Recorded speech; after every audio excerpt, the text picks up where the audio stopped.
नमस्कार दोस्तों, मैं हूं डॉक्टर प्रशांत उड़गी और आप सबका हमारे यूट्यूब चैनल में स्वागत है। आज का टॉपिक है पाइल्स, हेमोरॉइड्स यानी कि बवासीर। ये बवासीर क्या है और क्यों होता है, इसका लक्षण क्या है और इसके घरेलू उपचार और इसका होम्योपैथी ट्रीटमेंट, ये सभी जानकारी मैं इस वीडियो में देने वाला हूँ। कृपया आप ये वीडियो अंत तक देखिए। दोस्तों, गुदा और मलाशय के जगह पे जब रक्तवाहिका सूज जाती है और लटक जाती है, इसको हम पाइल्स यानी कि बवासीर कहते हैं। बवासीर मेनली दो प्रकार के रहते हैं, एक इंटरनल पाइल्स यानी कि आंतरिक बवासीर और एक एक्सटर्नल पाइल्स यानी कि बाहरी बवासीर। इंटरनल पाइल्स और एक्सटर्नल पाइल्स क्या है हम जानेंगे। इंटरनल पाइल्स यानी कि आंतरिक बवासीर, इसमें क्या है 4 प्रकार के होते हैं, मतलब ग्रेड 1, 2, 3, 4 रहते हैं। ग्रेड 1 में जो रक्तवाहिका रहते हैं जब सूज जाता है, वो गुदा और मलाशय के अंदर वो सूज जाने के बाद उसको हम फर्स्ट ग्रेड कहते हैं। अब सेकेंड ग्रेड में क्या है, जब रक्तवाहिका सूज जाती है और लटक जाते हैं, वो मोशन पास करते टाइम बाहर आता है, उसके साथ ही अंदर चले जाता है, इसको हम सेकेंड ग्रेड कहते हैं।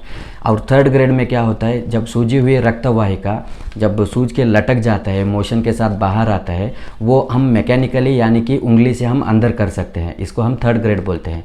फोर्थ ग्रेड में क्या होता है, जो रक्तवाहिका सूज जाती है, जब मोशन करते टाइम बाहर आके लटक जाता है, वो अंदर जाने का चांसेस बहुत कम रहता है, इसको हम फोर्थ ग्रेड इंटरनल पाइल्स बोलते हैं यानी कि आंतरिक बवासीर। अब दूसरा टाइप का क्या है, बाहरी का बवासीर, एक्सटर्नल पाइल्स। ये एक्सटर्नल पाइल्स जो है, रक्तवाहिका जो बाहर के गुदा के एरिया में जो रहता है, आसपास जो रहता है, वो हमारे हाथ से फील होता है, एक छोटी स्वेलिंग रहता है, तो वो स्वेलिंग क्या है आपको हम एक्सटर्नल पाइल्स बोल के बोलते हैं। बवासीर में जब रक्तवाहिका सूज जाती है, वो जोरा स्वेलिंग होने के बाद हमारे हाथ को वॉश करते टाइम लग सकता है, तो वो सूजी हुई रक्तवाहिका जिसमें खून जम जाता है, उसको हम थ्रोम्बोस्ड पाइल्स बोलते हैं। जब ये सूजी हुई रक्तवाहिका, इसके वजह से पेन ज़्यादा होता है यानी कि दर्द ज़्यादा होता है, आप बैठने के लिए प्रॉब्लम होता है, चलने के लिए प्रॉब्लम होता है। सेकंड क्या है, आपको जलन ज़्यादा होता है जब मोशन पास करते हो।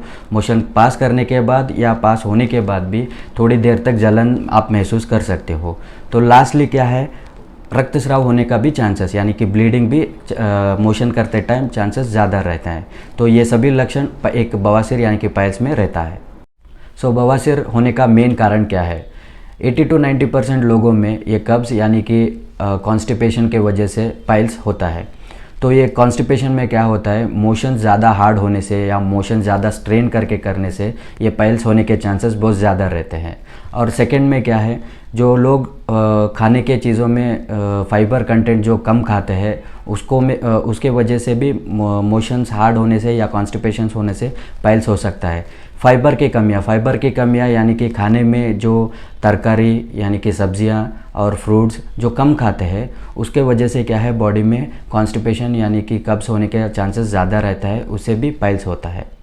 बवासीर का नेक्स्ट कारण, बॉडी में पानी का इंटेक कम होने के बाद डिहाइड्रेशन होता है। वो पानी के कम होने के वजह से भी पाइल्स होने का चांसेस ज़्यादा रहता है, क्योंकि उस पानी कम होने के वजह से कॉन्स्टिपेशन यानी कि कब्ज़ होता है, उससे पाइल्स ज़्यादा होते रहता है। और सब लोगों में बैड हैबिट्स रहता है, बैड हैबिट्स यानी कि स्मोकिंग, अल्कोहल, टोबैको च्यूइंग, ये सभी चीज़ों से क्या है, डिहाइड्रेशन यानी कि कब्ज़ होने का चांसेस ज़्यादा रहता है, उससे भी पाइल्स होते रहता है। और ज़्यादातर बुज़ुर्ग लोगों में और प्रेग्नेंट वुमेन में, ये सभी लोगों में भी पाइल्स होने के चांसेस ज़्यादा रहता है। इसका नेक्स्ट कारण क्या है, ज़्यादातर लोगों में जो ऑक्यूपेशनल डिजीज़ बोलते हैं यानी कि ज़्यादा बैठ के जो काम करते हैं, लाइक ड्राइवर्स रहने दो या कंपनी में काम करने रहने वाले दो, ये सभी चीज़ें मतलब ज़्यादा बैठने के वजह से पाइल्स होने के चांसेस ज़्यादा रहते हैं। नेक्स्ट क्या है, सेडेंटरी लाइफ, मतलब ज़्यादा जो लोग फिज़िकली इनएक्टिव रहते हैं, काम नहीं करते हैं और खाने में ज़्यादा सेडेंटरी ये वो खाते रहते हैं, उनमें भी पाइल्स होने के ज़्यादा चांसेस रहते हैं। इसके अलावा दूसरे सिस्टमिक डिसीज़ेस यानी कि हाइपरटेंशन, बीपी रहने दो, डायबिटीज़ रहने दो, हाइपर पैराथायरॉयड रहने दो, थायराइड कंडीशंस रहने दो, ये सभी चीज़ों में डिसीज़ेस में क्या है, कॉन्स्टिपेशन होने की वजह से पाइल्स हो सकता है। अगला है जो ज़्यादातर टैबलेट्स लेते हैं यानी कि पेन किलर्स लेते हैं, बीपी के टैबलेट्स लेते हैं, जो ज़्यादा टैबलेट्स लेते रहते हैं, उनको कब्ज़ यानी कि कॉन्स्टिपेशन ज़्यादा होता रहता है, उससे भी पाइल्स होने के चांसेस बहुत ज़्यादा रहता है। ये सभी मेन पाइल्स के कारण हैं। इसके अलावा भी बहुत सारे डिसीज़ेस में या कंडीशंस में भी पाइल्स होने के चांसेस बहुत ज़्यादा रहता है। तो आइए अब जानते हैं बवासीर के लिए घरेलू उपचार। पहला है सिट्स बाथ। सिट्स बाथ यानी कि आप जिसको तकलीफ़ ज़्यादा है, जिसको दर्द ज़्यादा है, जलन ज़्यादा है और ब्लीडिंग ज़्यादा है, वो लोग क्या है घर में एक टब में गर्म पानी डाल के उसके अंदर थोड़ा सॉल्ट डाल के आप उसके अंदर बैठना है। ये 10 से 15 मिनट तक आप बैठेंगे, उसके अंदर आप थोड़ा रिलैक्स करेंगे तो क्या है आपको दर्द जो है थोड़ा बहुत कम होते जाएगा। अगली नेक्स्ट क्या है, फाइबर कंटेंट फूड। ये फाइबर रिच फूड क्या है, अब खाने में जो है तरकारी यानी कि सब्ज़ी ज़्यादा खाना है, फल ज़्यादा खाना है और ये दिन भर ज़्यादा जो खाते रहते हैं उससे तो कॉन्स्टिपेशन कम होगा और आपका पाइल्स होने का तकलीफ़ भी थोड़ा कम होते जाएगा। तो नेक्स्ट क्या है, पानी। पानी आप जितना ज़्यादा पिएंगे उतना आपका बॉडी हाइड्रेटेड रहेगा। जब भी पानी का वॉल्यूम कम होते जाएगा, आप डिहाइड्रेशन की वजह से भी क्या है कॉन्स्टिपेशन ज़्यादा होके उसके वजह से भी पाइल्स हो सकता है, इसलिए आप ज़्यादा पानी पीना चाहिए। नेक्स्ट क्या है, बैड हैबिट्स। बैड हैबिट्स जो भी है, स्मोकिंग वगैरह, तंबाकू, अल्कोहल, ये सभी चीज़ों से दूर रहना चाहिए। अभी next walking exercise, physical workout, ये बहुत ज़रूरी है। यानी कि व्यायाम, एक्सरसाइजेस, वॉकिंग वगैरह आप अच्छे तरीके से फॉलो करते रहेंगे तो आप जो भी खाना भी ठीक तरीके से खाते रहेंगे तो जो भी पाइल्स प्रॉब्लम है आप उससे थोड़ा बहुत दूर रह सकते हो। तो फ्रेंड्स, ये सभी घरेलू उपचार अगर आप 1 महीने तक फॉलो करेंगे तो थोड़ी बहुत आपको पाइल्स में डिफरेंसेस आते जाएगा। अगर आपको तकलीफ़ कम नहीं हो रहा है, ज़्यादा हो रहा है, तो तुरंत आप एक डॉक्टर को कंसल्ट करना बहुत इंपॉर्टेंट हो जाएगा। जैसे मैं पहले ही बोला था, दूसरे बीमारियों के वजह से भी, डिसीज़ेस के वजह से भी पाइल्स होने के चांसेस बहुत ज़्यादा रहते हैं।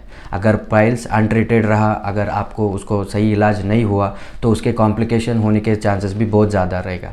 जैसे कि फिशर्स होने दो या फिस्टुला होने दो या कैंसर होने का भी कंडीशन बहुत ज़्यादा रह जाएगा।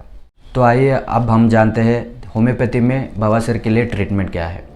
होम्योपैथी में क्या है, जो भी आपका इमीडिएट तकलीफ़ जो रहता है यानी कि दर्द रहने दो या जलन रहने दो, ब्लीडिंग रहने दो, ये सभी हम सिम्टोमेटिक ट्रीटमेंट देंगे, मेडिसिन देंगे।